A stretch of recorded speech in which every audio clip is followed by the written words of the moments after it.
Hi, welcome to only truths YouTube channel. అనగనగా ఒక ఊరిలో సత్యం, శివం, సుందరం అనే ముగ్గురు స్నేహితులు ఉండేవారు. చిన్నప్పటి నుండి వారు ఒకరికొకరు సహాయం చేసుకుంటూ ఉండేవారు. వారి స్నేహాన్ని గుర్తించిన తల్లిదండ్రులు ఆ ముగ్గురిని ఒకే గురుకులంలో చేర్పించారు. కొంతకాలానికి ఆ ముగ్గురు విద్యాభ్యాసం పూర్తి చేసుకొని ఇళ్లకు తిరిగి వచ్చారు.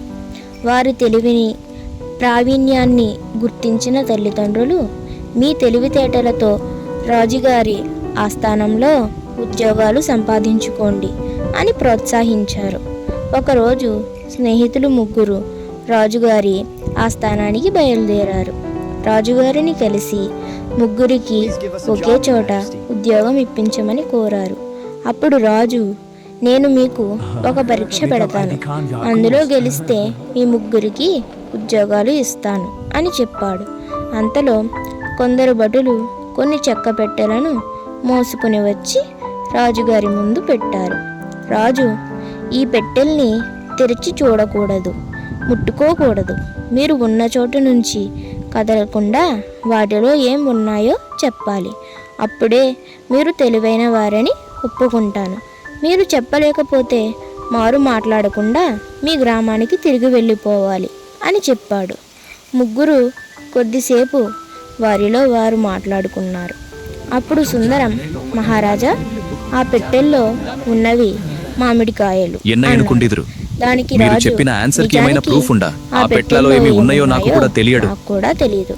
మీరు చెప్పిన సమాధానానికి ఆధారాలు ఏమైనా ఉన్నాయా అని అడిగాడు.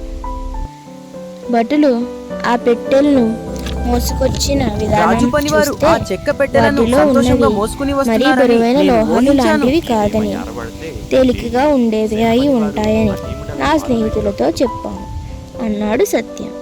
ఆ తరువాత శివం ఆ పెట్టెలు కిందకు దింపుతున్నప్పుడు అవి దొర్లినట్టుగా శబ్దం వచ్చింది కాబట్టి అవి గుండ్రటివి కావచ్చని చెప్పాను అన్నాడు.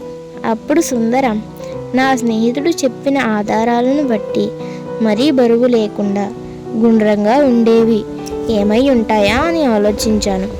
భటులు ఆ పెట్టెలను తూర్పు వైపున ఉన్న ద్వారం గుండా లోపలికి తీసుకువచ్చారు.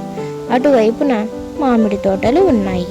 పైగా ఇది వేసవి కాలం కాబట్టి ఇవి మామిడికాయలు అయి ఉంటాయని ఊహించాను అని వివరించాడు.